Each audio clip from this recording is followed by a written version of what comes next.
ಹುಬ್ಬೇರಿಸಬೇಕಾದಂತಹ ಸಂದರ್ಭ ನನಗೆ. ಇಲ್ಲಿಯವರೆಗೆ ಈ ಇಳೆಯ ಪ್ರಾಪಂಚಿಕರು ಯಮ ಮೃತ್ಯು ಈ ಶಬ್ದ ಕಿವಿ ತೆರೆಯ ಮೇಲೆ ಬಿದ್ದರೆ ಅಯ್ಯಯ್ಯೋ ಎಂದು ಬೊಬ್ಬೆಡುತ್ತಾ ಗಡ ಗಡ ಗಡ ಗಡ ಗಡ ಗಡ ಬಿಡುತ್ತಾ ಇದ್ದರು. ಆದರೆ ಪ್ರಕೃತ ಸಂದರ್ಭದಲ್ಲಿ ನಾನೇ ಇಳೆಗೆ ಇಳಿದು ಬಂದಂತಹ ಸಂದರ್ಭದಲ್ಲಿ ಸಂಪೂರ್ಣ ಇಳಿದೇ ಹೋಗ್ತೇನೆ. ಹೀಗೆ ಭಾಸವಾಗ್ತಾ ಇದೆ. ಕಾರಣವೇನು?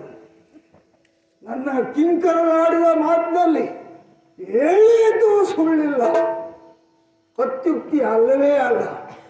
ವಾಸ್ತವ ಎನ್ನುವುದು ಬಂದ ಮೇಲೆ ನನಗೇ ಮನವರಿಕೆ ಆಯಿತು. ಅವಳನ್ನು ನೆಟ್ಟ ದೃಷ್ಟಿಯಿಂದ ನೋಡುವುದಕ್ಕೆ ಆಗುವುದಿಲ್ಲ. ಅಬ್ಬಾ, ಅವಳ ತೇಜೋ ರಾಶಿ ನನ್ನ ನೇತ್ರವನ್ನೇ ಕುಕ್ಕುತ್ತಾ ಇದೆ. ಅತ್ತ ಕಡೆ ದೃಷ್ಟಿಯನ್ನು ಹರಿಸದೆ ನಾನೇ ಧಾಪುಗ ನಿಲ್ಲಿಸಿ ಆಕೆಯ ಪ್ರತಿ ಸತ್ಯವಾನ್ನ ಸೂಕ್ಷ್ಮಾತ್ಮವನ್ನು ಎಳೆದುಕೊಳ್ಳಕ್ಕೆ ಮುಂದಾದರೆ ಅಬ್ಬಬ್ಬಾ, ಅದು ಏನು ಅನ್ನೋದೇ ಗೊತ್ತಾಗುವುದಿಲ್ಲ. ಯಾವುದೋ ಒಂದು ಬಲವಾದಂತಹ ಸುಳಿ, ಯಾವುದೋ ಒಂದು ಬಲವಾದಂತಹ ಭದ್ರಕೋಟೆ ಹೋಗುವುದಕ್ಕೆ ಬಿಡುವುದಿಲ್ಲ, ಮುಂದಡಿಯಿಡುವುದಕ್ಕೆ ಕೊಡುವುದಿಲ್ಲ.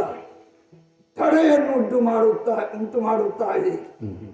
ಓಹೋ, ಇಲ್ಲಿಯ ತನಕ ಅವಳ ಆಚರಿಸಿಕೊಂಡು ಆರಾಧಿಸಿಕೊಂಡು ಬಂದಿರುವಂತಹ ವ್ರತದ ಜ್ವಾಲಾ ಸುಳಿ ಮುಂದಕ್ಕೆ ಹೋಗುವುದಕ್ಕೆ ಬಿಡುವುದಿಲ್ಲ.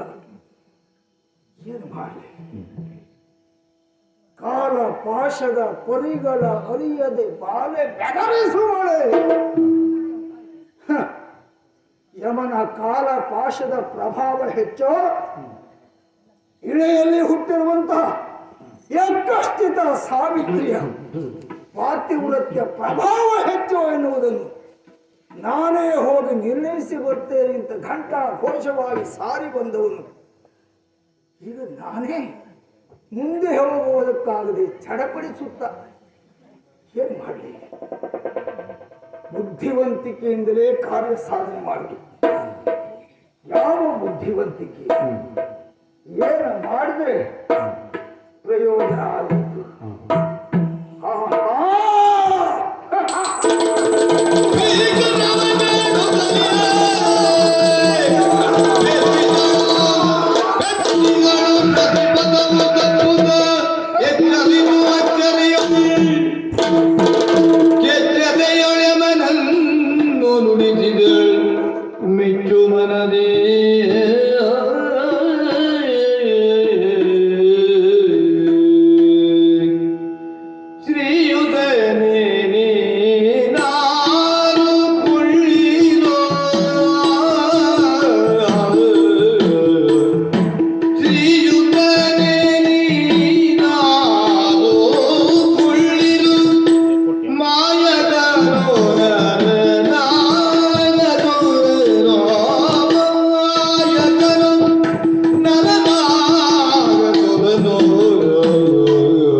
ಎದ್ದು ನಿನ್ನನ್ನು ನೋಡುತ್ತಿದ್ದೇನೆ. ನೀನು ಭಯ ಹುಟ್ಟಿಸುವವರಲ್ಲ, ಭಯವನ್ನ ನಿವಾರಿಸುವವ ನೀನು. ಓ ಶ್ರೀಯುತನೇ, ಯಾರು ನೀನು? ಅತಿಥಿಯಾಗಿ ಬಂದೆಯಲ್ಲ, ಬಾ ಕುಳಿತುಕೋ. ಕುಳಿತುಕೋ ಅಂತ ಹೇಳುವ ನಾನ್ಯಾರು ಎಂಬಂತ ಪ್ರಶ್ನೆ ಮೂಡಬಹುದು ನಿನಗೆ. ನಾನು ಸತ್ಯವಾನನ ಹೆಂಡತಿ ಸಾವಿತ್ರಿ, ದ್ಯುಮತ್ಸೇನನ ಸೊಸೆ ಸಾವಿತ್ರಿ, ಶೈಬ್ಯೆಯ ಸೊಸೆ ಸಾವಿತ್ರಿ ನಾನು. ಅಯ್ಯ, ನೀನ್ಯಾರಪ್ಪ? ಮಾಯಕನು ಅಥವಾ ಉರಗಲೋಕಕ್ಕೆ ಸೇರಿದವನು? ಅಲ್ಲ ನರನು, ಅಲ್ಲ ದೇವರು. ಯಾರು ನೀವು ಹೇಳ್ತೀಯ?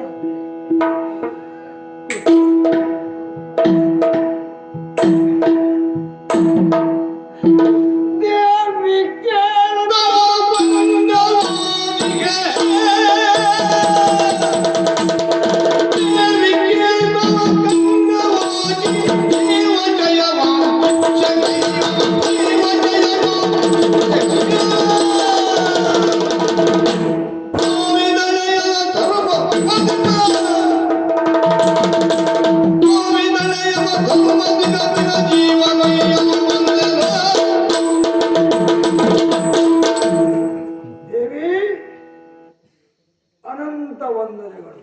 ಪ್ರತಿಯೊಂದನೇ ಮತ್ತೊಮ್ಮೆ. ಏನು ಓಜಸ್ಸು, ಅದು ಎಂತಹ ತೇಜಸ್ಸು! ನನ್ನನ್ನು ನೋಡಿದರೆ ಒಮ್ಮೆ ಕಣ್ಣು ಓರೈಸಿ ಧರಾಶಾಯಿಯಾದವರು ಮತ್ತೆ ಏಳುವುದೇ ಇಲ್ಲ, ಎದ್ದವರೂ ಇಲ್ಲ. ಆದರೆ ನಾನೇ ನೋಡ್ತಾ ಇದ್ದಂತೆ ಮರುಗಳಿಗೆಯಲ್ಲಿ ಥಟ್ಟನೆ ಎದ್ದು ನನ್ನನ್ನೇ ನೆಟ್ಟ ದೃಷ್ಟಿಯಿಂದ ನೋಡುವುದಕ್ಕೆ ಮುಂದಾಗಲಿ. ಅರ್ಥ ಆಯಿತು, ಸಾಮಾನ್ಯಳಲ್ಲ ನೀನು. ಅಂತ ಓಜಸ್ಸನ್ನು ತೇಜಸ್ಸನ್ನು ಹೊಂದಿರುವಂತ ಮಹಿಮಾನ್ವಿತಿಯೇ ಹೌದು ಎನ್ನುವುದು. ಹಾಗಾಗಿಯೇ ನಿನ್ನ ಅಂತಸ್ಥವಾದಂಥ ಅವ್ಯಕ್ತ ಶಕ್ತಿಯನ್ನು ಸೂಕ್ಷ್ಮಾತಿ ಸೂಕ್ಷ್ಮವಾಗಿ ಗ್ರಹಿಸಿದಂತಹ ನಾನು ಸಹಜವಾಗಿ ಕರ ಜೋಡಿಸಿ ಶಿರ ಬಾರಿಸಿ ದೇವಿ ಎಂದು ಸಂಬೋಧಿಸುತ್ತಾ ಇದ್ದೇನೆ. ದೊಡ್ಡ ಮಾತು. ತಾನು ಯಾರು ಅನ್ನುವುದನ್ನು ಹೇಳಿ ನೀನು ಯಾರು ಅಂತ ಕೇಳಿದೆ. ಯಾರಪ್ಪ ನೀನು? ಎಂಥ ಶಿಷ್ಟಾಚಾರದ ಪ್ರಜ್ಞೆ! ಆಹಾ, ಸಂಸ್ಕಾರ ಸಂಪನ್ನ ಎನ್ನುವುದು ನಿರ್ವಿವಾದದ ಸಂಗತಿ. ಅಪರಿಚಿತರೊಬ್ಬ ಆಕಸ್ಮಿಕವಾಗಿ ಎದುರಾದಾಗ ನೀವ್ಯಾರು ಅಂತ ಕೇಳುವ ಪ್ರಮೇಯ ಒದಗಿದ್ರೆ ಅಂಥವರಲ್ಲಿ ಮೊದಲು ನಾವು ಯಾರು ಅನ್ನುವುದನ್ನು ಹೇಳಿ ಆಮೇಲೆ ನೀವ್ಯಾರು ಅಂತ ಕೇಳಬೇಕು. ಇದು ಶಿಷ್ಟಾಚಾರ. ಆದರೆ ಎಲ್ಲರೂ ಇದನ್ನು ಅರಿತವರಲ್ಲ. ಆ ನೆಲೆಯಲ್ಲಿಯೂ ಶಿಷ್ಟಾಚಾರದ ಒಂದಿನಿದ್ದು ಬಿಂದು ವಿಸರ್ಗ ಲೋಪ ದೋಷ ಆಗದೇ ಇದ್ದ ರೀತಿಯಲ್ಲಿ ಸಹಜವಾಗಿ ತಾನ್ಯಾರು ಅನ್ನುವುದನ್ನು ಹೇಳಿ ಆಮೇಲೆ ಕೇಳಿಬಿಟ್ಟಿಯಲ್ಲ ನೀನು. ಅದಕ್ಕೆ ನಾನು ಮೆಚ್ಚುತ್ತಾ ಇದ್ದೇನೆ. ದೇವಿ ಅಷ್ಟ ದಿಕ್ಪಾಲಕರಲ್ಲಿ ಒಬ್ಬ, ಆ ದೇವರು ಶನಿಯ ಸಹೋದರ, ಶನಿಯ ಪ್ರತ್ಯಧಿದೇವತೆ, ಪ್ರಪಂಚದ ಕರ್ಮ ಸಾಕ್ಷಿ ಎಂದೇ ಕರೆಯಿಸಲ್ಪಟ್ಟಿರುವಂತ ಆ ಸೂರ್ಯದೇವನಿಗೆ ನಾನು ಮಗ. ನೀನು ಹೇಳಿದೆಯಲ್ಲ ಅತಿಥಿ ಬಾ ಎಂದು. ಹೌದು, ಪ್ರಪಂಚದಲ್ಲಿ ಇಬ್ಬರು ನಿಜವಾದ ಅತಿಥಿಗಳು. ತಿಥಿ ವಾರ ನಕ್ಷತ್ರ ಯಾವುದನ್ನು ಪೂರ್ವಭಾವಿಯಾಗಿ ಸೂಚಿಸದೆ ಬರುವವರು. ಒಬ್ಬ ನಾರದ, ಮತ್ತೊಬ್ಬ ಯಮ. ನಾರದ ಬಂದಿದ್ದು ಎಲ್ಲರಿಗೂ ಕಾಣುತ್ತದೆ, ಯಮ ಬಂದಿದ್ದು ಯಾರಿಗೂ ಕಾಣುವುದಿಲ್ಲ. ಆದ್ದರಿಂದ ಶ್ರೀಯುತನೇ ಬಾ ಕುಳಿತುಕೋ ಅಂತ ಯಾರೂ ಇಲ್ಲಿಯವರೆಗೆ ಹೇಳಿದವರಿಲ್ಲ. ನೀನು ಒಬ್ಬರೇ ಅಂದ್ರೆ ಬೇರೆ ಯಾರಿಗೂ ನಾನು ಕಾಣಿಸಿಕೊಂಡವನಲ್ಲ ಅಂತ ಯಮಧರ್ಮ ಅಂಡಜ ಪಿಂಡಜ ಉದ್ವಿಜ ಸ್ವೇದಜ ಅನ್ನುವಂತ ಬ್ರಹ್ಮ 4 ಬಗೆಯ ಸೃಷ್ಟಿಯಾದರೂ ಅಂತ್ಯದಲ್ಲಿ ಕಾಲಾಂತರದಲ್ಲಿ ಅಂಥಕನನ್ನು ಪ್ರತಿಯೊಬ್ಬರೂ ಸೇರಲೇಬೇಕು. ಸೇರಿದ ಅವರ ಸಂಪೂರ್ಣ ಅಂತ್ಯವಾಗುತ್ತದೆ. ಅಂತ ಅಂತಕ ಈ ಯಮ ಇಲ್ಲಿಗೆ ಬಂದಿದ್ದಿ ಯಾಕೆ? ಯಾಕೆ? ನೀನೇ ಕಾರಣ. ನಾನು ಯಾರು ಕರೆಯುವುದಿಲ್ಲ ಅಂತ ಹೇಳ್ತಿಲ್ಲ, ಮತ್ತೆ ನಾನೇನು ಕರೆದು ಬಂದ್ಯಾ? ಆದ್ರಿಂದ ನಿನ್ನ ವಿಶೇಷತೆ ಇರುವುದನ್ನು ಗಮನಿಸಿದ್ದೆ. ಹಾ, ಕರೆಯದೇ ಇದ್ರು ಪರ್ಯಾಯವಾಗಿ ನನ್ನನ್ನು ನೀನು ಕರೆಸಿಕೊಂಡು ಮಾಡಿದ್ದಿ. ಹೇಗೋ ಏನು? ನಿನ್ನ ತೊಡೆಯ ಮೇಲೆ ತಲೆ ಇಟ್ಟು ಮಲಗಿದ್ದಾನಲ್ಲ ನಿನ್ನ ಪತಿ, ಹೌದು ಸತ್ಯವಾನ, ಹೌದು. ಅವ ಅಲ್ಪಾಯು. ಹ್ಮ್ ಅವನ ಆಯುರ್ಭಾನು ಈಗಾಗಲೇ ಮುಳುಗಿದೆ. ಹ್ಮ್ ಅವನ ಸೂಕ್ಷ್ಮಾತ್ಮವನ್ನು ನಮ್ಮ ಲೋಕಕ್ಕೆ ಕರೆತರಿಸಬೇಕು ಅಂತ ಯೋಚನೆ ಮಾಡಿದ್ರೆ ಹ್ಮ್ ಪತಿವ್ರತಿಯಾದಂತ ನಿನ್ನ ತೊಡೆಯ ಮೇಲೆ ತಲೆ ಇಟ್ಟು ಮಲಗಿದ್ದೆ ನಮಗೆ ಅಂತರಾಯವನ್ನು ಒದಗಿಸಿದೆ. ಹ್ಮ್ ಹಾಗಾಗಿ ಭಟರಿಗೆ ಅಭಯ ಕೊಟ್ಟು ನಾನೇ ಇಳಿದು ಬಂದೆ. ಹ್ಮ್ ಹೌದದು ದೇವಿ, ಓ ಅಲ್ಪಾಯವಾದಂತ ಅವನ ಸೂಕ್ಷ್ಮಾತ್ಮವನ್ನು ನಾನು ಕೊಂಡೊಯ್ಯಲೇಬೇಕಾಗಿದೆ. ನಿನ್ನ ತೊಡೆಯ ಮೇಲಿದ್ದ ಅವನ ತಲೆ ಅದನ್ನು ಕೆಳಗಿಟ್ಟರೆ ನನಗೆ ಸುಲಭವಾಗ್ತದೆ. ಮೊದಲು ಕೆಳಗಿಡು, ಆಮೇಲೆ ನೀನು ಹಿಂದೆ ಸರಿ. ಶರಣಿಂಬೆ ಧರ್ಮದೊಲವಿಗೆ, ಶರಣೆಂಬೆ ಧರ್ಮದೊಲವಿಗೆ ದ್ಯುಮಣಿ ಸಂಜಾತ. ಶರಣಿಂಬೆ ಧರ್ಮದೊಲವಿಗೆ ದ್ಯುಮಣಿ ಸಂಜಾತ. ಸರಿವೆ ಪಿಂಡಕ್ಕೆ ಯಾದಡಿಯುವುದೊಂದು ಭಿನ್ನಪಂ. ನಾ ಸರಿವೆ ಪಿಂಡಕ್ಕೆ ಯಾದಡಿಯುವುದೊಂದು ಭಿನ್ನಪಂ. ಅರಸನು ಮಗುಡಿಯಬೇಕು ಎಂದ ಅರಸನು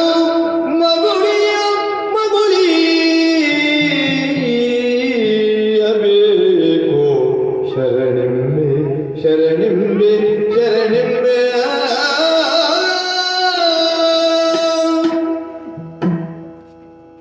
ನನ್ನ ತಂದೆ ಮಾಡಿದ ಪುಣ್ಯದ ಫಲವೋ ಏನು ನಿನ್ನನ್ನು ಕಾಣುವಂತ ಸೌಭಾಗ್ಯ ಒದಗಿ ಬಂತು.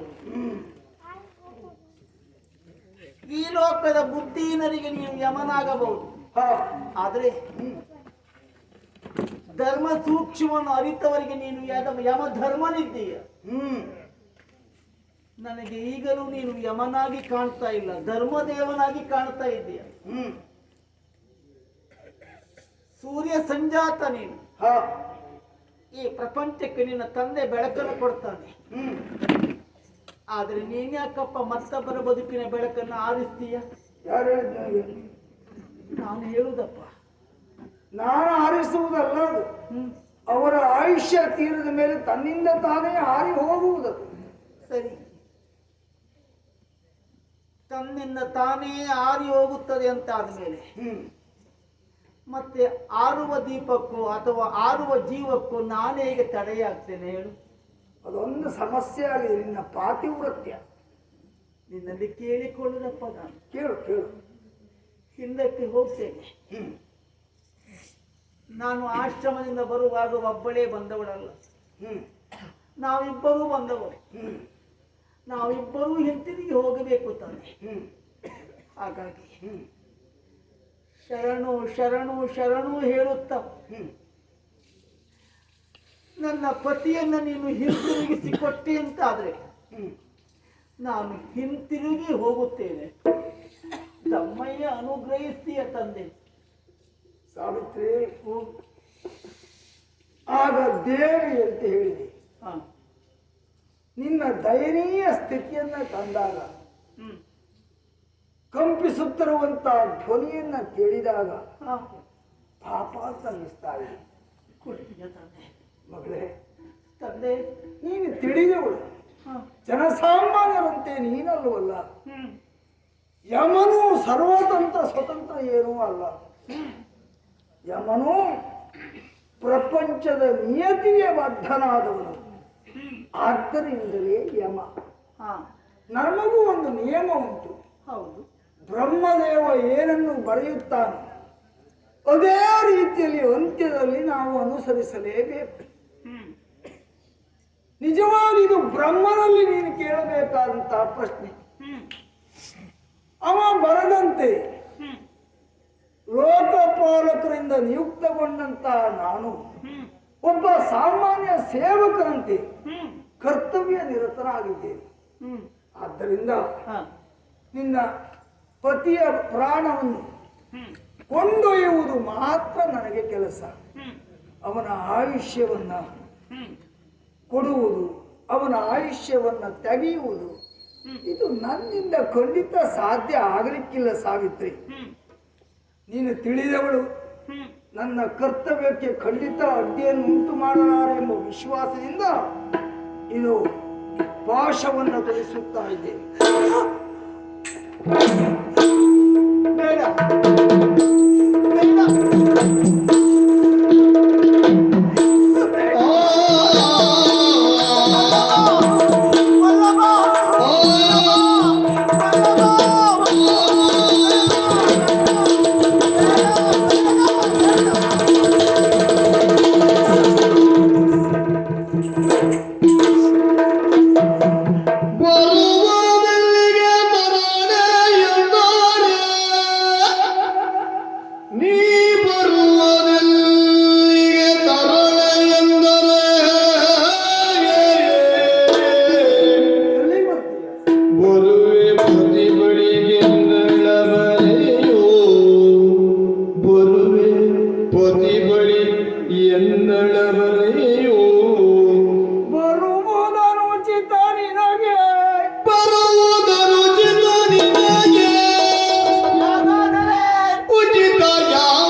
ನನ್ನ ಕರ್ತವ್ಯವನ್ನು ನಾನು ಮಾಡುವುದಕ್ಕೆ ಉದ್ಯುಕ್ತನಾದ್ರೆ ಅನತಿ ದೂರದಲ್ಲಿ ಹೋಗಿ ನೋಡುವಾಗ ಯಾವುದೋ ಒಂದು ನನ್ನ ನೆರಳು ನನ್ನನ್ನು ಅನುಸರಿಸಿ ಬರ್ತಾ ಇದ್ದಂತೆ ಭಾಸವಾಯಿತು.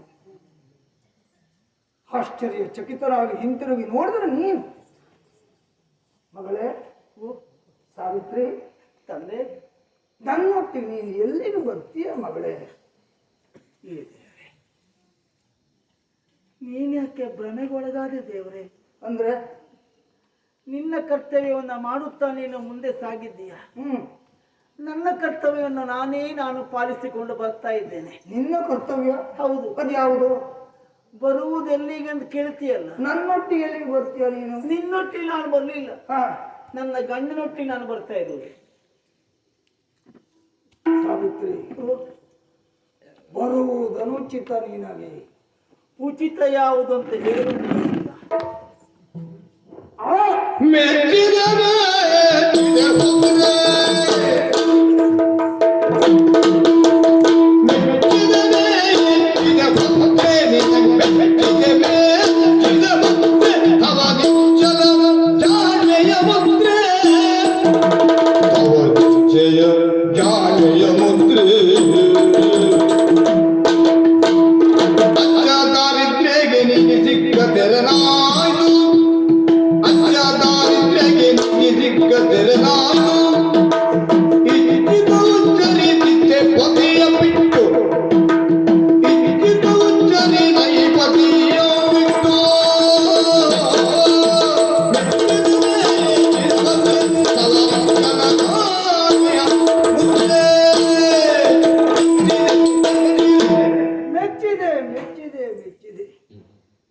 ಸಾವಿತ್ರಿ, ನಿಜವಾಗಿ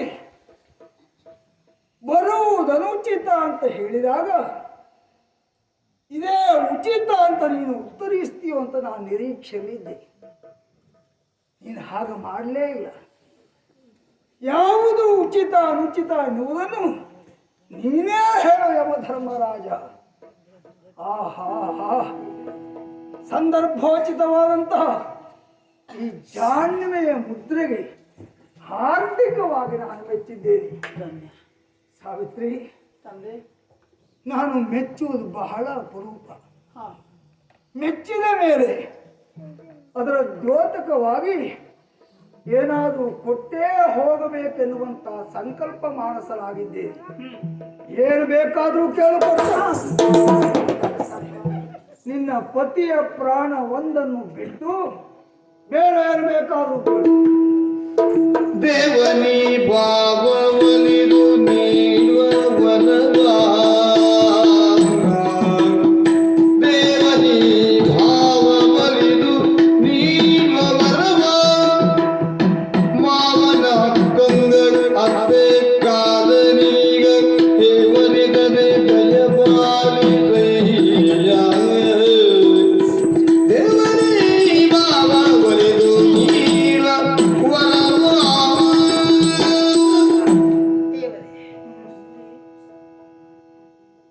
ವರವನ್ನು ಕೊಡುವುದಕ್ಕೆ ಸಿದ್ಧನಾಗಿ ಮಗಳೇ ಅಂತ ಕೇಳು ಅಂತ ಹೇಳಿದೆಯಲ್ಲ, ಕೇಳಿಕೊಳ್ಳಲೇಬೇಕಾದ ವರಗಳು ಉಂಟು ನನ್ನಲ್ಲಿ. ಕೇಳು ಕೇಳು.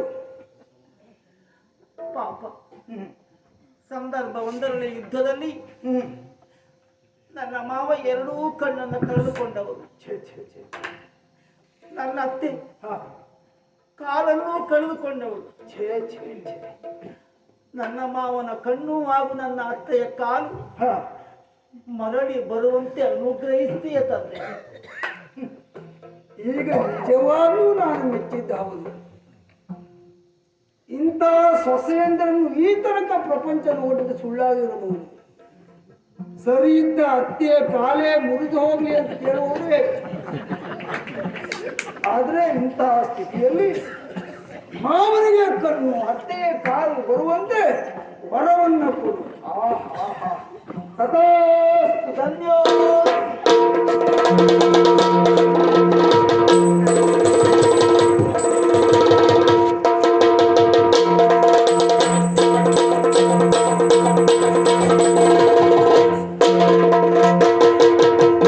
ಬರುವುದೆಲ್ಲಿಗೆ ಹಂಸಯಾನ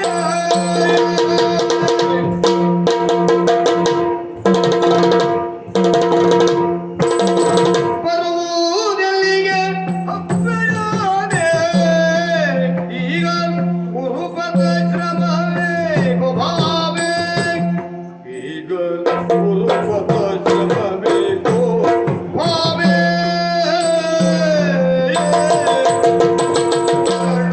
ಪಿಂದಗೆ ಮಧ್ಯದಲ್ಲಿ ಮಿಂಚುವುದಿನ್ನೋ ಎರಡು ಪಿಂದಗೆ ಮಧ್ಯದಲ್ಲಿ ಮಿಂಚುವುದಿನ್ನೋ ಬರಲ ಬೆರಳು ನಿಂದ ಕೇಂದ್ರ ಮಾಡುವುದು. ಸಾವಿತ್ರಿ, ತಂದೆ. ವರವನ್ನು ಕೊಟ್ಟೆ. ಹಾ. ಈಗಾಗಲೇ ನಿನ್ನ ಮಾವನಿಗೆ ಹ್ಮ್. ಕಣ್ಣು ಬಂದಿದೆ, ಹೌದು. ನಿನ್ನ ಅತ್ತೆಗೆ ಕಾಲೂ ಬಂದಿದೆ. ಹಾ. ಆದರೆ ಆ ಸಂತೋಷದ ಕ್ಷಣವನ್ನ ನೋಡುವುದಕ್ಕಾಗಿ ಹಾ. ತೆರಳಬೇಕಾದಂತ ನೀನು ನನ್ನೊಟ್ಟಿಗೆ ಬರ್ತಾ ಇದ್ದಿ. ಹೌದು. ಎಲ್ಲಿಗೆ ಬರ್ತಾ ಇದ್ದಿ ಮಗಳೇ? ನಿಜವಾಗಿ ಅನತಿ ದೂರದಲ್ಲಿ ಮರ್ತ್ಯಲೋಕದ ಎಲ್ಲೇ ಮೀರುತ್ತದೆ. ಹಾ. ಅಲ್ಲಿಯವರೆಗೆ ಮೃತ್ಯುಲೋಕ, ಆಮೇಲೆ ಮೃತ್ಯುಲೋಕ.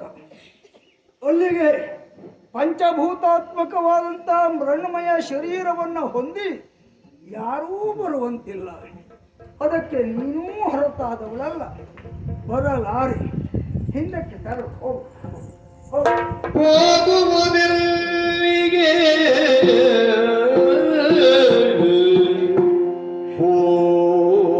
ಹೋಗುವುದೆಲ್ಲಿಗೆ ಪತಿಬಿಟ್ಟೋಗರವೆಲ್ಲಿವುದು ವಿನಸುತ ನಿನ್ನಗಲಿಗವು ಪತಿಬಿಟ್ಟೋಗರವೆಲ್ಲಿವುದು ವಿನಸುತವು ಇನ್ನಗಲಿಗೋ ಬಾಗುವೆ ಜೊತೆಯೊಳಗೊಯ್ಯೋ ಬಾಗುವೆ ಜೊತೆಯೊಳಗೊಯ್ಯುತ ಯೋಗೇಶ್ವರ ದಿನನದಿಯೊಳ್ ಪೊರೆಯೋ ತವ ದುಹಿತೆಯೋ ಬಾಗುವೆ ಜೊತೆಯೊಳಗೊಯ್ಯುತ ಯೋಗೇಶ್ವರ ದಿನನದಿಯೊಳ್ ಪೊರೆಯೋ ತವ ದುಹಿತೆಯೋ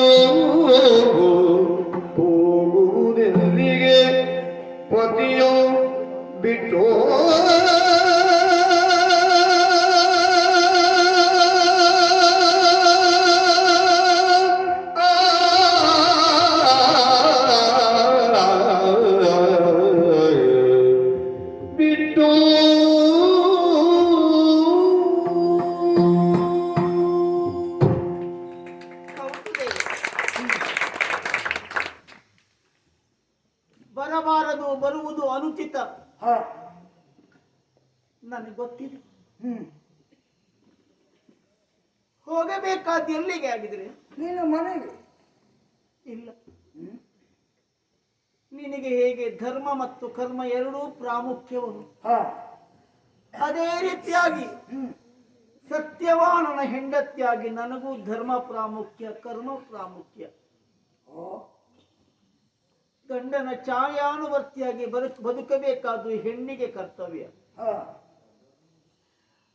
ಪತಿಯನ್ನೇ ಅನುಸರಿಸಿಕೊಂಡು ನಡೆಯಬೇಕಾದ್ದು ಹೆಣ್ಣಿಗೆ ಧರ್ಮ. ಹ್ಮ್ ಇಷ್ಟರವರೆಗೆ ಅವನು ಅವನು ಅಂತ ಹೇಳುತ್ತಿದ್ದೆ. ಹ್ಮ್ ಈಗ ಹ್ಮ್ ಅದು ನಿನ್ನ ಸಮ್ಮುಖದಲ್ಲಿ ಜ್ಯೋತಿಯಾಗಿ ನಿಂತ ಕಾರಣಕ್ಕಾಗಿ ಅದು ಅಂತ ಹೇಳಬೇಕಾಗಿದೆ. ಸರಿ. ಈ ಜ್ಯೋತಿ ಹ್ಮ್ ನನ್ನ ಜ್ಯೋತಿ. ಹ್ಮ್ ಹೆಣ್ಣು ಗಂಡನನ್ನ ಬಿಟ್ಟು ಎಲ್ಲಿ ಬದುಕುವುದಕ್ಕೆ ಸಾಧ್ಯ, ಎಲ್ಲಿ ಹೋಗುವುದಕ್ಕೆ ಸಾಧ್ಯ? ಹ್ಮ್ ಮಗಳೇ ಅಂತ ಪ್ರೀತಿಯಿಂದ ಕರೆದೇ ಅಲ್ಲ ನೀನು. ಹೌದು. ನಿನ್ನಲ್ಲಿ ಕೇಳಿಕೊಳ್ತೇನೆ ದೇವರೇ, ಹ್ಮ್ ನನ್ನನ್ನು ಅನಾಥನಾಗಿಸಬೇಡ. ನನ್ನ ಬದುಕಿಗೂ ಒಂದು ಅರ್ಥ ಕೊಡು. ನನ್ನ ಗಂಡಿನಲ್ಲಿ ನಾನು ಆಡಿದ್ದೇನೆ, ನಿಮ್ಮನ್ನು ನಾನು ಬಿಡುವುದಿಲ್ಲ, ನಿಮ್ಮೊಂದಿಗೆ ನಾನು ಬರುತ್ತೇನೆ ಅಂತ. ನನ್ನ ವಲ್ಲಭನನ್ನ ಹೇಗೆ ಕರೆದುಕೊಂಡು ಹೋಗ್ತಾ ಇದ್ಯೋ ಹಾಗೆ ನನ್ನನ್ನು ಅವನೊಟ್ಟಿಗೆ ಒಯ್ಯು, ನನ್ನನ್ನು ಅವನೊಟ್ಟಿಗೆ ಒಯ್ಯೋ, ಒಯ್ಯೋ, ಒಯ್ಯೋ.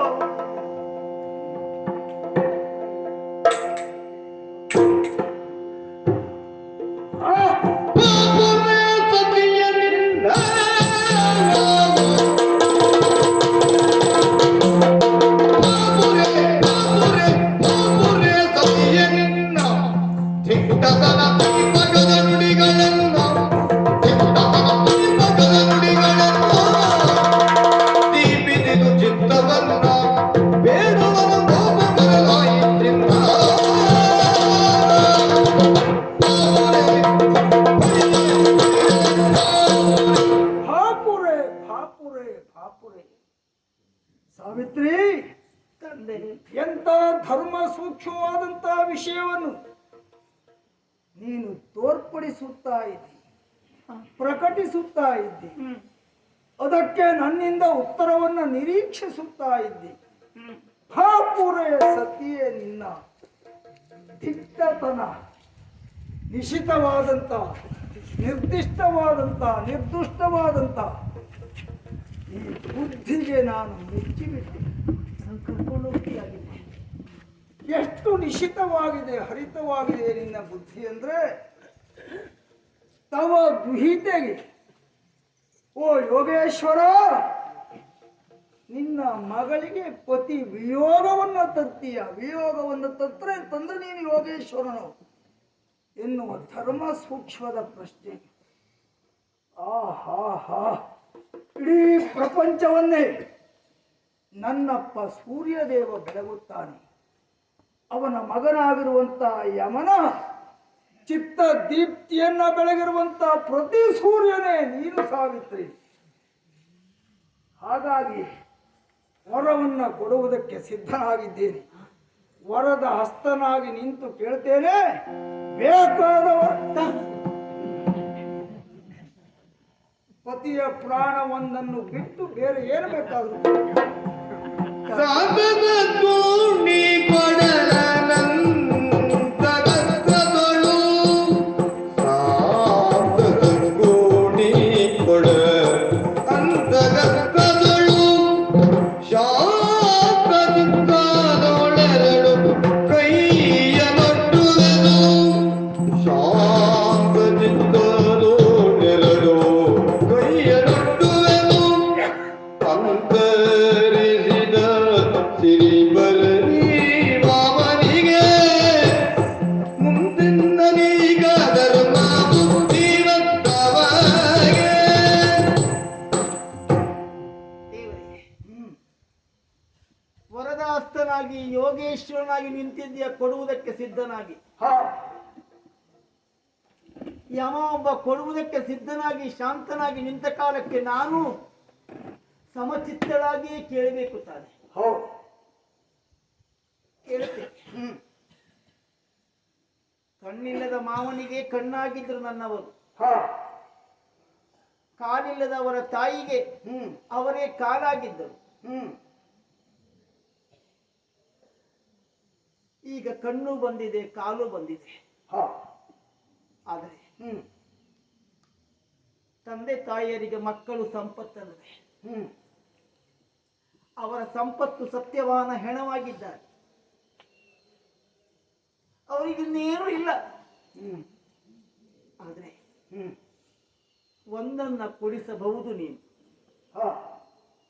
ಈ ಹಿಂದೆ ಕಳೆದುಕೊಂಡಿರುವಂತ ರಾಜ್ಯ ಕೋಶ ಬಕ್ಕಸ ಭಂಡಾರ ಸಿರಿ ಸಂಪತ್ತೆಲ್ಲವೂ ನನ್ನ ಅತ್ತೆ ಮಾವಂದರಿಗೆ ಬರಲಿ. ಜೊತೆಗೆ ಅವರಲ್ಲಿ ಧರ್ಮ ಬುದ್ಧಿ ಸ್ಥಿರವಾಗಿ ಇರಲಿ. ಇದನ್ನು ಅನುಗ್ರಹಿಸ್ತೀಯ ನೀನು. ತಥಾಸ್ತು.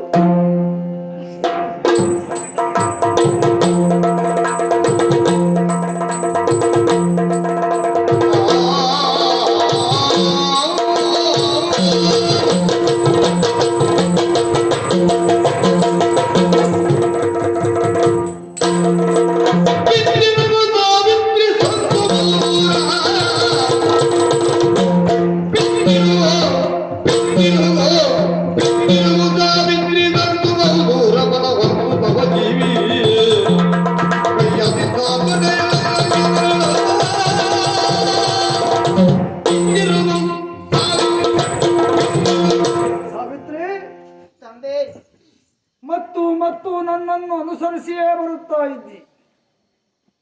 ಇನ್ನು ಸಹನೆಯಿಂದ ನನಗೆ ಹೇಳುವುದಕ್ಕೆ ಸಾಧ್ಯವಾಗ್ತಾ ಇಲ್ಲ. ಸಾವಿತ್ರಿ, ಎಷ್ಟು ದೂರ ನನ್ನನ್ನು ಅನುಸರಿಸಿ ಕ್ರಮಿಸಿ ಬಂದಿದ್ದೀಯಾ ಗೊತ್ತೇ? ಎಷ್ಟು? ಆಗಲೇ ನಿನಗೆ ಸೂಚನೆಯನ್ನು ಕೊಟ್ಟಿದ್ದೆ, ತೋರಿಸಿದ್ದೆ. ಮತ್ಸ್ಯಲೋಕದ ಎಲೆ ಮೀರ್ತಾ ಇದೆ. ಈಗ ಅದನ್ನ ಮೀರಿ ಮೃತ್ಯುಲೋಕವನ್ನು ನೀನು ಸೇರಿ ಕೆಲವು ದೂರ ಕ್ರಮಿಸಿ ಬಂದಾಗಿದೆ. ಕೇಳು, ಅಲ್ಲ ನೋಡು, ಒದ್ದಾಡುತ್ತಾ ಇದ್ದಾರೆ. ಯಮನ ಘೋರವಾದಂತಹ ಕಠಿಣವಾದಂತಹ ಶಿಕ್ಷೆಯನ್ನು ಅನುಭವಿಸುತ್ತಿರುವಂತ ರೌರವ ನರಕ ಯಾತ್ರೆಯನ್ನು ಅನುಭವಿಸುತ್ತಿರುವಂತಹ ಪಾಪಿಗಳು ಒದ್ದಾಡುತ್ತಾ ಇದ್ದಾರೆ. ಅದಕ್ಕೆ ಕಾರಣ ಅವರು ಮಾಡಿದ ಪಾಪಕ್ಕೆ ತಕ್ಕುದಾದಂತಹ ಶಿಕ್ಷೆಯನ್ನು ನಾನು ಯಥಾ ವಿಧಿಸಿದ್ದೇನೆ.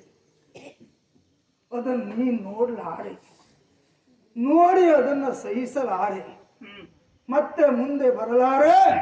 ಹಿಂದಿರು. ಕಾಂತನಲ್ಲದೆ ನಿನ್ನ ಗಂತವಿಧಿ ಬರಲಿಲ್ಲ. ಕಾಂತನಲ್ಲದೆ ನಿನ್ನ ಗಂತಿ ಗದಿ ಬರಲಿಲ್ಲ. ಇಂತೆನು ಗಜವಪುರದಿ ಕಾಂತಿಯ ತಗಿದಳು. ಕ್ರಾಂತಿಯ ತಗಿದಳು. ದೇವರೇ, ಮತ್ತೆ ಮತ್ತೆ ಅದೇ ಮಾತು ನಿಮ್ಮಿಂದ. ನನ್ನೊಂದಿಗೆ ಯಾಕೆ ಬರ್ತೀಯ, ನನ್ನೊಂದಿಗೆ ಯಾಕೆ ಬರ್ತೀಯ ಅಂತ. ನಿನ್ನೊಂದಿಗೆ ಬಂದ್ರೆ ನನಗೆ ಇಷ್ಟು ದೂರ ಬರ್ಲಿಕ್ಕೆ ಆಗ್ತಾ ಇಲ್ಲವಾಗಿತ್ತು. ನಾನು ನನ್ನ ಗಂಡನೊಂದಿಗೆ ಬಂದ ಕಾರಣಕ್ಕಾಗಿ ಇಲ್ಲಿವರೆಗೆ ಬಂದಿದ್ದೇನೆ. ಇದೇನು ನರಕವ? ನೋಡುವುದಕ್ಕೆ ಸಾಧ್ಯ ಇಲ್ಲ ಅಂತ ನೀನೇ ಭಯ ಬೀಳಿಸ್ತಾ ಇದೆಯಲ್ಲ. ಕಣ್ಮುಚ್ಕೋ, ಕಣ್ಮುಚ್ಕೋ, ಕಿವಿ ಮುಚ್ಕೋ. ನೋಡುವುದಕ್ಕೆ ಸಾಧ್ಯ ಉಂಟು, ಬಿದ್ದವರು ಏಳುವುದಕ್ಕೂ ಸಾಧ್ಯ ಉಂಟು. ಶಿಕ್ಷೆ ಅನುಭವಿಸಿ ಮುಗಿಬೇಕು. ಅದಕ್ಕೆ ಮಾರ್ಗ ಮತ್ತೊಂದಿದೆ, ಹೇಳಿ. ನಾರಾಯಣನೆನ್ನಿ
ತ್ಯಜಿಸಿ ಭೃತ್ಯನ ತ್ಯಜಿಸಿ ಪಾರ್ಥಿವಾಗಣಿಯ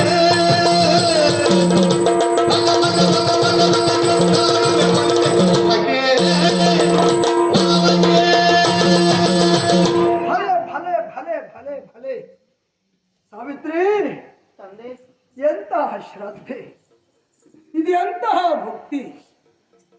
ಜೀವಾತ್ಮ ಪರಮಾತ್ಮ ಒಂದಾದಾಗ ಪ್ರತಿಯೊಬ್ಬರೂ ಮೈ ಮರೆಯುತ್ತಾರೆ. ಯಾಕೆಂದ್ರೆ ಜೀವಾತ್ಮ ಪರಮಾತ್ಮನೊಟ್ಟಿಗೆ ಅನುಸಂಧಾನವಾದಾಗ ತನ್ನ ಅಸ್ತಿತ್ವವನ್ನೇ ಕಳೆದುಕೊಳ್ತದೆ. ಅಂಥವರಿಗೆ ಎಲ್ಲಿ ನರಕದಲ್ಲಿ ಯಾತ್ರೆ, ಎಲ್ಲಿ ನರಕವಾಸ, ಅದನ್ನು ಪ್ರತ್ಯಕ್ಷ ಅನುಭವಕ್ಕೆ ಬರುವಂತೆ ಮಾಡಿದವಳು ನೀನು. ನಾರಾಯಣ ಎನ್ನಿ ನರಕವಾಸಿಗಳೆಲ್ಲ ಎಲ್ಲ ಹೇಳ್ತಾ ಇದ್ದಾರೆ. ನಾನು ನೋಡ್ತಾ ಇದ್ದೀನಿ. ಹಾ.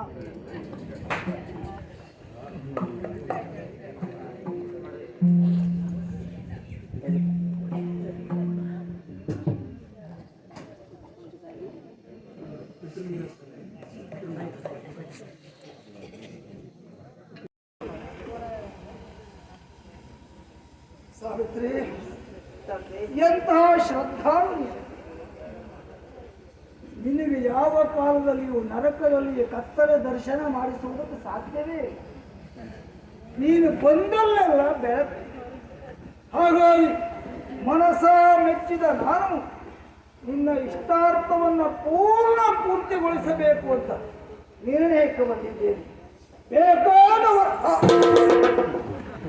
ಆದರೂ ಪತಿಯ ಪ್ರಾಣ ಒಂದನ್ನು ಬಿಟ್ಟು ಬೇರೆ ಹೇಳ್ಬೇಕಾದ್ರು ಮತಿಯುತನೆ ಜೀವಕದಿದ್ದಯ ಪೂರ್ಣ ಕೃತಜ್ಞತೆಯೋ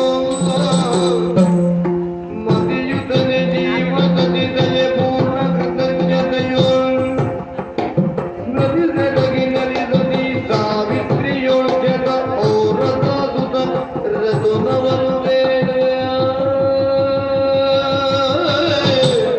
ಮತಿಯುತನೆ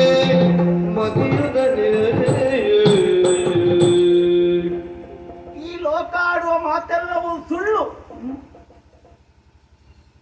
ಯಮನಿಗೆ ಕರುಣೆ ಇಲ್ಲ, ನಿಷ್ಕರುಣೆ ಆತ ಅಂತ ಇಲ್ಲ. ಯಮನ ಕರುಣೆಯನ್ನ ಪಡೆಯುವ ಯೋಗ ಉಳಿದವರಿಗಿಲ್ಲ ಅಷ್ಟೇ. ಯಮ ಏನು ನಾನು ಚೆನ್ನಾಗಿ ಅರ್ಥ ಮಾಡಿಕೊಂಡೆ. ಈಗ ನನ್ನ ಮೇಲೆ ಅದೆಷ್ಟು ಕರುಣೆ ನಿನಗೆ. ಹೌದು, ಮತ್ತೆ ಮತ್ತೆ ಕರುಣಿಸುವುದಕ್ಕೆ ಮುಂದಾಗುತ್ತಿದ್ದೀರ ತಂದೆ. ಅಂದ್ರೆ ಬೇಗ ಬೇಗ ನಿನ್ನನ್ನು ಮನೆಗೆ ಕಳಿಸಿಕೊಡಬೇಕು ಅನ್ನೋದು ಒಂದೇ ಒಂದು ಆಸೆ ನನಗೂ ಆಗಿ. ಒಟ್ಟಾಗಿ ಹೋಗಬೇಕು ಅಂತ ಬಯತೆ. ಕೇಳ್ತೇನಾಗಿದೆ. ಕೇಳ ಪತಿಯ ಪ್ರಾಣವೊಂದನ್ನು ಬಿಟ್ಟು ನಾನಾಗಿ ಪತಿ ಪ್ರಾಣವನ್ನ ಕೇಳಲಿಕ್ಕಿಲ್ಲ. ನಾನು ಪತಿಯ ಪ್ರಾಣದೊಂದಿಗೆ ಬರುವುದೇ ಬಿಟ್ರೆ ಕೇಳುವುದಿಲ್ಲ. ಸರಿ ಸರಿ ಸರಿ. ಈಗ ಕೇಳುವುದಿಷ್ಟೇ, ಸತಿ ಸಾವಿತ್ರಿಯಲ್ಲಿ ಶತ ಔರಸ ಪುತ್ರರಾಗಲಿ ಎಂಬುದಾಗಿ ಆಶೀರ್ವಾದ ಮಾಡಿ.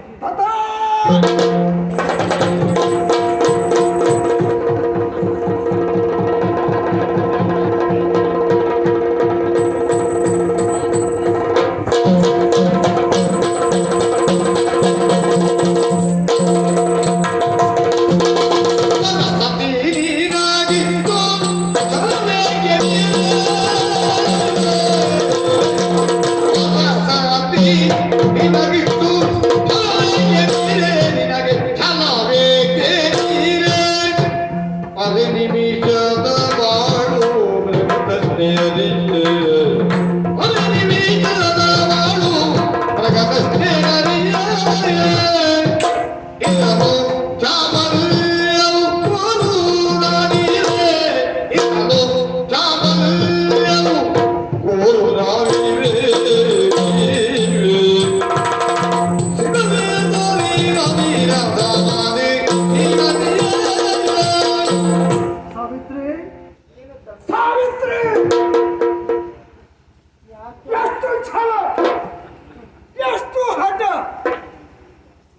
ಎಲ ಎಲ ಎಲ ಎಲ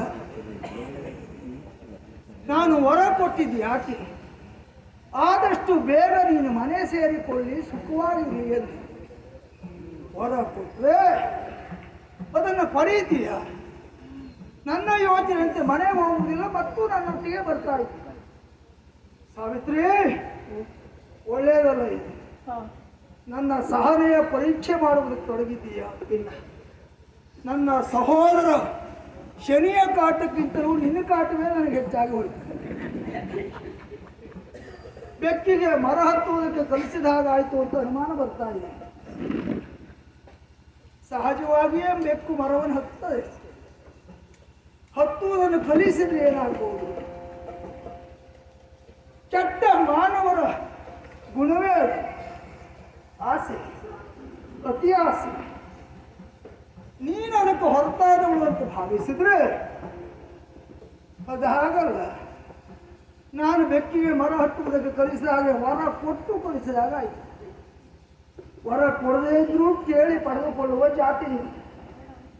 ಈಗ ವರವನ್ನು ನಾನೇ ಕೊಟ್ಟು ಕಲಿಸಿದೆ. ಮತ್ತೂ ಬೇಕು, ಮತ್ತೂ ಬೇಕು, ಮತ್ತೂ ಬೇಕು. ದರಿದ್ರ ಮನುಷ್ಯರ ಲಕ್ಷಣ ಇದೆ. ಏನೂ ಇಲ್ಲದೆ ಇದ್ದಾಗ ಒಂದು ಸ್ವಲ್ಪ ಇದ್ರೆ ಸಾಕು. ಆ ಸ್ವಲ್ಪ ಸಿಕ್ಕಿದಾಗ ಮತ್ತೂ ಸ್ವಲ್ಪ ಬೇಕಿತ್ತು, ಅದೂ ದೊರೆತಾಗ ಎಲ್ಲವೂ ನನ್ನಲ್ಲಿಯೇ ಇರಬೇಕಿತ್ತು. ಇದು ಮನುಷ್ಯರ ಲಕ್ಷಣ. ಸಪ್ಪೆಯನ್ನು ಉಂಬಾಗ ಉಪ್ಪಿನ ಚಿಂತೆ, ಉಪ್ಪು ದೊರೆತಾಗ ಸೊಪ್ಪಿನ ಚಿಂತೆ, ಸೊಪ್ಪು ದೊರೆತಾಗ ಉಪ್ಪರಿಗೆ ಚಿಂತೆ, ಉಪ್ಪರಿಗೆ ದೊರೆತಾಗ ಪಪ್ಪರಿಗೆ ಚಿಂತೆ. ಅದಕ್ಕೆ ನೀನು ಹೊರತಾದವಳಲ್ಲ.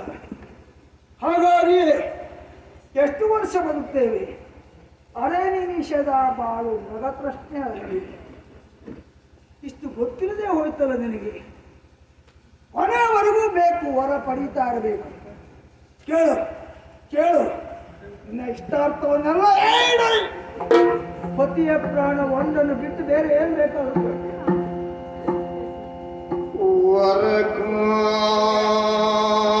ವರಕಾಮಿ ಅಲ್ಲ,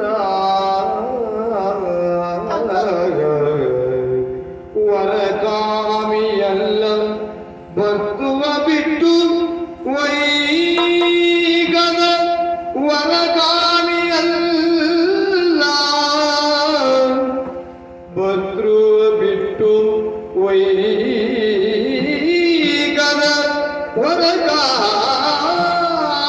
ಅಲ್ಲ, ಒದಿಗಿಟ್ಟುಳಿದ ಸುಖ ಪದದ ಸಿರಿಕಾಮಿ ಅಲ್ಲ, ಒದಿಗಿಟ್ಟುಳಿದ ಸುಖ ಪದದ ಸಿರಿಕಾಮಿ ಅಲ್ಲ, ಭರ್ತನ ಬಿಟ್ಟು ಪತಿವ್ರತೆಯರಂತಿದರ, ಭರ್ತನ ಬಿಟ್ಟು ಪತಿವ್ರತೆಯರಂತಿದರ ಸತ್ಯಗೊಳಿಸೈದೇವಾ, ಇದರು ಸತ್ಯಗೊಳಿಸೈ ದೇವ.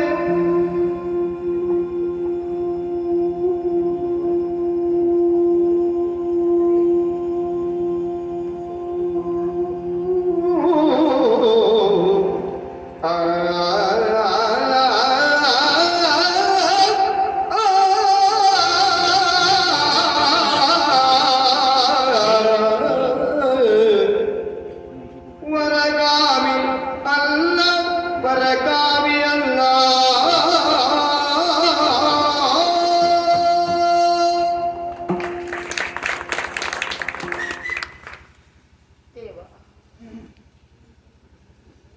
ಮತ್ತೆ ಮತ್ತೆ ನಿನ್ನೊಂದಿಗೆ ಬರುತ್ತಿರುವ ಕಾಲಕ್ಕೆ ಸಾಮಾನ್ಯ ಮನುಷ್ಯನಂತೆ ನನ್ನನ್ನು ಅಳದೆ ಬಿಟ್ಟಿಯ ತಂದೆ. ನಾನು ವರಕಾಮಿಯೂ ಅಲ್ಲ, ಪರಕಾಮಿಯೂ ಅಲ್ಲ, ಸಿರಿಕಾಮಿಯೂ ಅಲ್ಲ. ನೀನು ಕೊಡುವಂತ ವರಕ್ಕಾಗಿ ಹಂಬಲಿಸಿ ನಿನ್ನೊಟ್ಟಿಗೆ ಬಂದಿದ್ದಲ್ಲ ತಂದೆ. ಮತ್ತೆ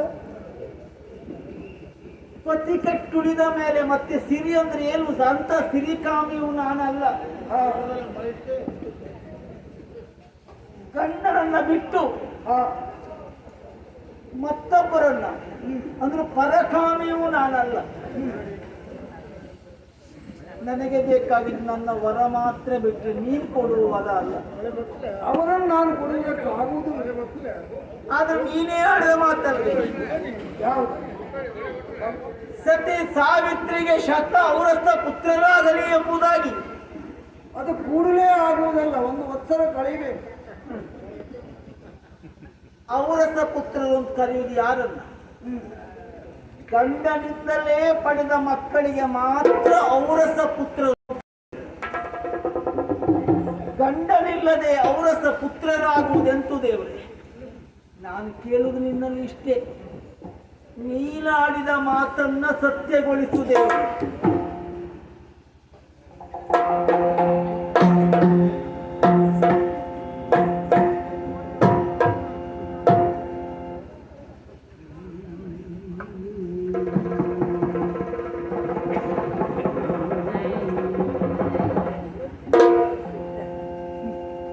ಕೋಲು ಕೊಟ್ಟು ಪೆಟ್ಟು ತಿಂದಾಗ,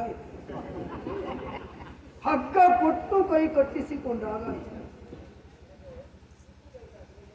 ಬೇಗ ಹೋಗಿ ಎಂಬ ಕಾರಣಕ್ಕಾಗಿ ಕೊನೆಗೆ ಅವಳು ಏನು ಕೇಳ್ತಾಳೆ ಎನ್ನುವುದರ ಕಡೆಗೆ ಗಮನವನ್ನೇ ಕೊಡಲಿಲ್ಲ. ಬರೇ ತಥಾಸ್ತು ತಥಾಸ್ತು, ಶತ ಔರಸ ಪುತ್ರರಾಗಲಿ ಎಂದು ಅವಳು ಹೊರ ಕೇಳಿದ್ದಾಳೆ ಎನ್ನುವುದೇ ಗೊತ್ತಿಲ್ಲ. ಪುತ್ರರು ಅದು ಮಾತ್ರ ಕೇಳಿಸಿದ್ ನನಗೆ, ತಥಾಸ್ತು ಒಂದೇ ಹೋಗ್ತಾ ಇತ್ತು. ಈಗ ನನ್ನ ಮಾತನ್ನೇ ನನ್ನ ಸಮ್ಮುಖದಲ್ಲಿ ಕೇಳ್ತಾ ಇದ್ದಾಳೆ. ನಿನ್ನ ಮಾತನ್ನು ಸತ್ಯಗೊಳಿಸು, ನನಗೆ ಪತಿ ಬೇಡ. ಎಂತಹ ಬುದ್ಧಿವಂತಿಕೆ! ಕಾನಿನ ಪುತ್ರ ಬೇರೆ, ಗೋಳಕ ಪುತ್ರರು ಬೇರೆ, ಸಹೋಡ ಪುತ್ರರು ಬೇರೆ, ಕುಂಡಕ ಪುತ್ರರು ಬೇರೆ, ಔರಸ ಪುತ್ರರು ಬೇರೆ. ಪತಿಯಿಂದ ಪಡೆದ ಮಗ ಔರಸ ಪುತ್ರ, ಏಕಕಾಲದಲ್ಲಿ ಶತ ಔರಸ ಪುತ್ರರನ್ನು ಕೇಳಿದ್ದಾಳೆ. ಅಂದ್ರೆ ಪತಿಯಿಂದ ಏಕಕಾಲದಲ್ಲಿ 100 ಮಕ್ಕಳಾಗಬೇಕು. ತಥಾಸ್ತು ಹೇಳಿದ್ದವರು. ಈಗ ಕೊಡದೇ ಇದ್ರೆ ಪರಕಾಮಿ ಅಲ್ಲ ನಾನು, ನಿನ್ನ ಮಾತನ್ನು ಸತ್ಯಗೊಳಿಸು. ಎಲ ಎಲ ಎಲ ಎಂಥ ಸಂದಿಗ್ಧ ಬಂದು ಹೋಯ್ತು ನನಗೆ. ಸರಿ ದೇವಿ, ದೇವಿ ಬಿಡಿಯೋ ತಗನ ತಪ್ಪದ ಭಾವೆಯೇ ನೀನು ಗಿರಿವೆನಲ್ಲವ ವಿವರವಲ್ಲವನಾಯುಷ್ಯ ಚತುಶ್ಶತವ ದೇವಿಯೋಗಿಸದಿದ್ದ ಸಕಲವ ಜೀವ ಜೀವಿಕ್ಕಿ ಪಾಶಮುಮೋಚಿಸಿ ಈವೆನಂ ಪರಂತ ಪಣೆ ಕೈಗೊಳ್ಳೆನುತ ನೀಡಿದನು ಅವರವ